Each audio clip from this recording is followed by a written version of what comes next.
So this is a group that's just finished conversation. It's June 19th, and we've been considering the consciousness deep dive in part in the context of the idea of the city of St.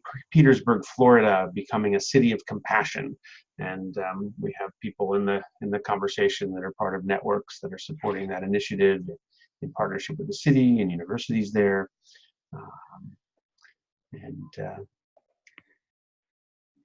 Curious what people are taking away from this time together.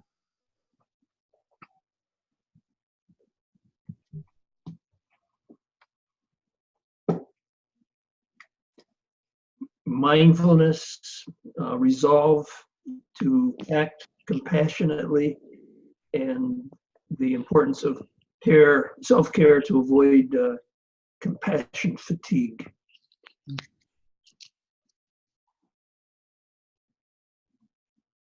Compassion fatigue. You just get this.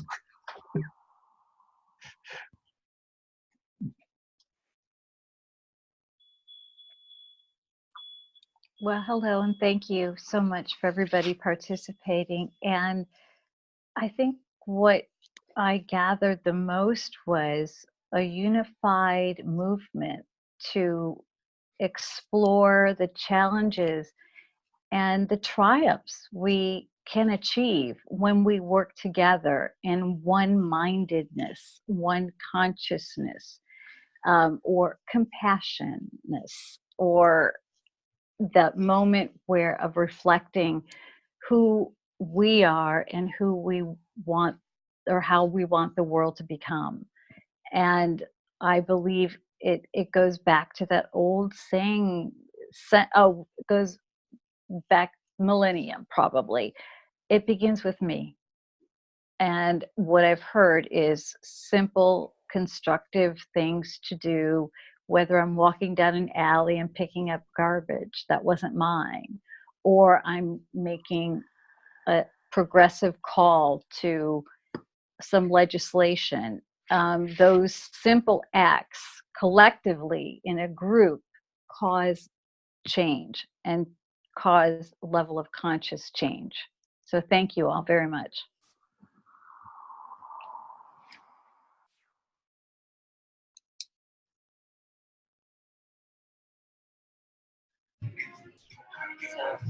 So for me, the strength of this type of conversation is reinforced, and the need and desire on the part of the small group of people that's come together around the City of Compassion and the MIT TCP project, as Sharon Joy named it, has been so significant in raising the issue of seeing other people and hearing other voices. And then you gave me a real incentive to just do it. And if you have 5 people, you can do it. And I think somehow we should take the core team and mobilize that. So that's my commitment, is to help Sharon Joy inform the team on what was possible. I think it's really significant, and I thank you for that. Thank you, Carol. I'll follow. What I noticed as I was distilling and allowing ideas to flow is I began to experience water drops falling and forming these major rivers of this continent. We call them by their names of the Missouri, the Mississippi, the Tennessee, the Ohio, and how each one is from a drop, and then how much more power they come as they become creeks and rivers, and then the majesty of their meeting and joining with others as they move through the continent. And that's what it felt like to me of this collective getting stronger as individuals and as collective, because both are that powerful. And the other one was, Ben, you thinking of the hours that you have committed in May and June to host these 2-hour conversations with all kinds of groups. So it feels like you are maybe not steering us, but without your gift, we wouldn't know we were rivers or we were particles of a drop of rain. So I thank you for what you've offered in this experience. And I got your number for more ideas. That's my feedback. Very welcome.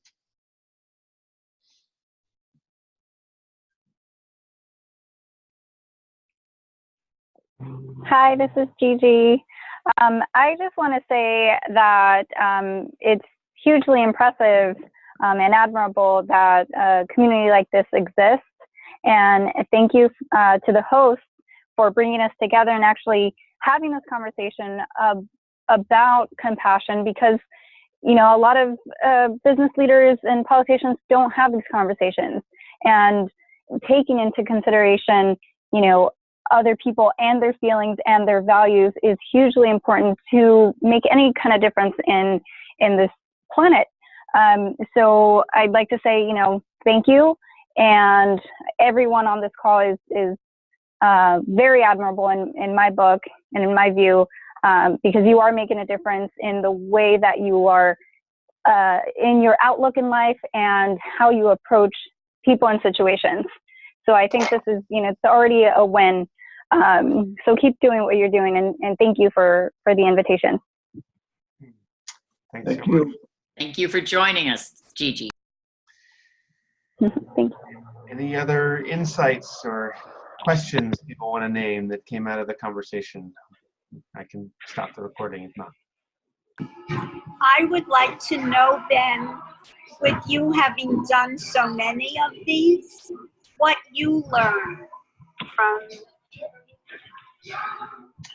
the experience of individual versus the whole. You know, I focused a lot on the process aspect of all this. And I think I'm learning a lot in terms of the questions and the answers to them as well. And but what I tend to most zero in on is on the process side. So the question I'm leaving with on this call, and it occurred to me earlier today too, as I thought about how many of these conversations had happened, but how few had happened without me. Is, you know, why is that so? Because what I think is part of what excites me about this design and why I wanted to offer it for this cohort with the deep dive, is because I think it can scale, and precisely because in theory it doesn't require a host to be present. Yeah, somebody, if you're going to have a small group, somebody needs to get that together. And so I found it to be a wonderful way to partner with and collaborate with people like Sharon Joy. And, you know, there's 5 or 6, 7 other folks that have stepped into that co-convening, co-hosting role. So that's been really delightful and generative. And, you know, when we were talking about what might happen in, you know, across a city, right? If you tried a conversation process like this, across the city of St. Petersburg on you know, Bud's question of, you know, what was most challenging, you know, in the last extreme weather event, and what would you like to see be different next time, right? And you want a citywide conversation, you need just a simple guide for how to have that conversation, and then any group of 3, 4, 5, 6 people can have it and can share what came out of that. And so my question I'm leaving with is that in my head, that's so simple. And yet clearly there was something about the invitation I put out here that didn't result in people self-organizing those groups.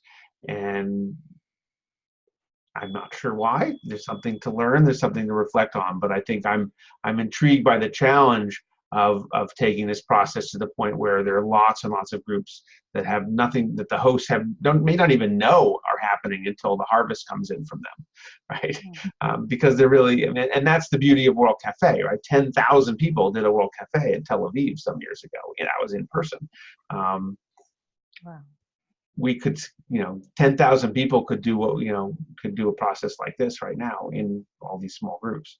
And it can be a very rich process for them in their groups, but also we could, tap some incredible collective intelligence and compile an amazing list of resources and things of that sort. So I'm a process person and so relate to what you said, Ben. But I recently read Diana Whitney's new book about women in leadership. And what it really is a handbook of questions to have groups of people go deeper into issues. And what I kept thinking as I read it was, this is a slightly more sophisticated, because it's coming from appreciation, what's possible, of the 60s women's consciousness raising groups. And as you spoke, I thought, does it have to be around the topic? Because that's what differentiated it. The process evolved because there was need for the topic. How do you start with the process and let it work for all topics? I have no answer, but that occurred to me as you spoke. It's very provocative. It's both ends.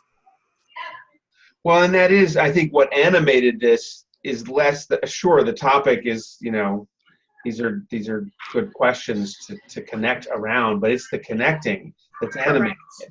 It's that there's these overlapping networks of people who, are interested in meeting one another and sharing ideas and learning more about what each of their respective networks are doing. Or there's a network that's emerging like yours, this one, Sharon Joy, where you want to build more coherence and energy, among the participants in it. So it certainly serves that function, and in some sense, as long as they're good questions, the questions don't matter. But you do have them, and that was the other thing, we had Deep earlier saying, it's got to have that action piece, and so I think the topic is an important part of it, that people do have to have some sense of the larger impact that it will have, even if that isn't necessarily the primary benefit that they receive. I think it has to be both ends. Yeah, I just had a real quick reminder. I have my daughter lives in Sparta, New Jersey, and Lake Mohawk. It's beautiful. I had no idea. And they just started a podcast there, and they are talking. I'm on it, and I'm all the way in California.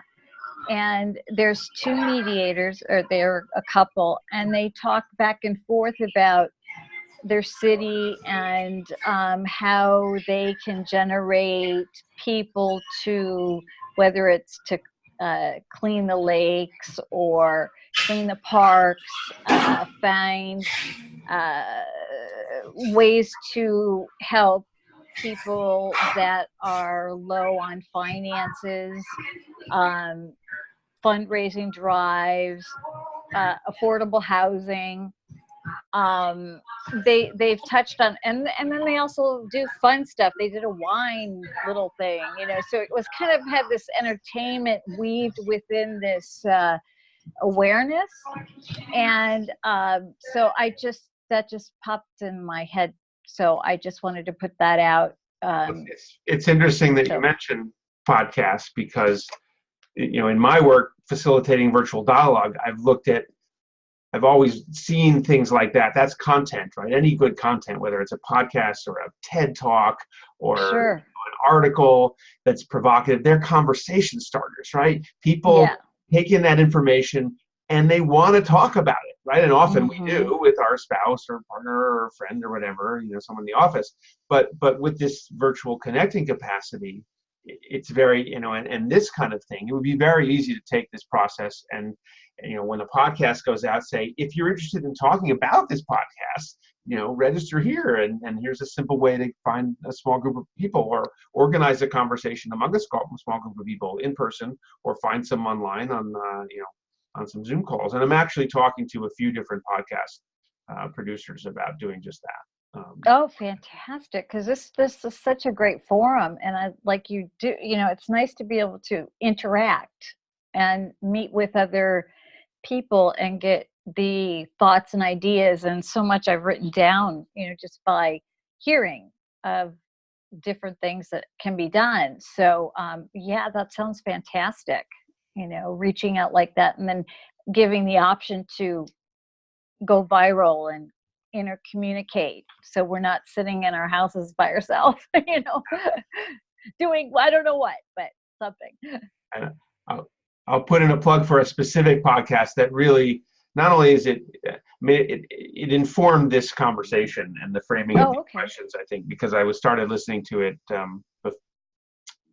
back in maybe February or March. It's called Crazy Town. So this idea of a mainstream insanity it's literally based on the notion that we're living, too many people consuming too much stuff, and the planet can't take it anymore, and everybody's walking around as if business as usual is just fine, and that's insane, right? We're living in Crazy Town, and yet if you say that, you might be called insane. And there's actually one of the stories they tell in the podcast is of a guy who's like so depressed about climate, he's to a therapist, and the therapist says, "Yeah, you're depressed. You need to be on lithium."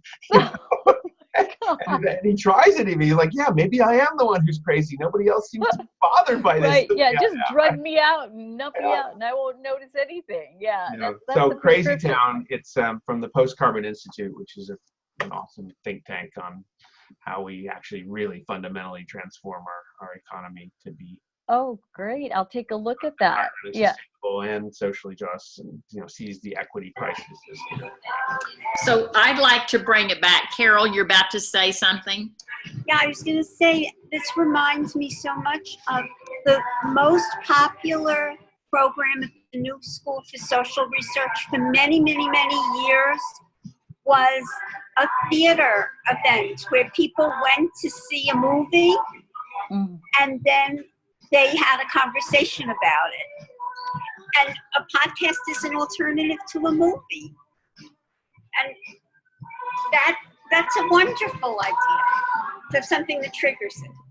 So back to you, Sharon Joy. Well, one sentence said, and then my head goes down that path. What I wanted to say is, imagine, back to vibration also, is these conversations that are happening as in Sparta, New Jersey, of what that's doing and cultivating this field of collective intelligence. And our big question, one of our questions right now is, should St. Petersburg be a beta for a 5G? And what kind of energy would that put out that we don't know about? And Kat and I were talking about this earlier today, and then she was on the call, in this conversation, and you heard about the meters in Canada. They had to spend billions of dollars or so taking these meters out because it was killing the birds. Yes. So we're guinea pigs here. So back to listening to voices in St. Petersburg that can't afford to have an internet connection. And how do we engage them into a dialogue like we're having now? How can they afford to be part of the conversation? So I'm sorry, because it is after 8, and I'm bringing back to a community. And again, how do we deal with this delicious invitation and still not be practicing, not listening to the voices not heard? Mm-hmm. Agreed.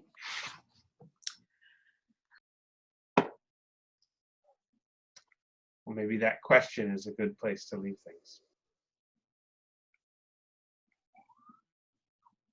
What a treat. Thanks, everyone. Woo! Thank you. Yay! Sparkle, sparkle. Woo! Love you. Thank you. Deep gratitude, Ben. And Yes. Sharon Joy for making this happen. Thank you so much. Oh, And we wow. made it happen because we were together. Thank you, folks. Thank you, Ben. It's my pleasure and honor. Thank you all. Till next time.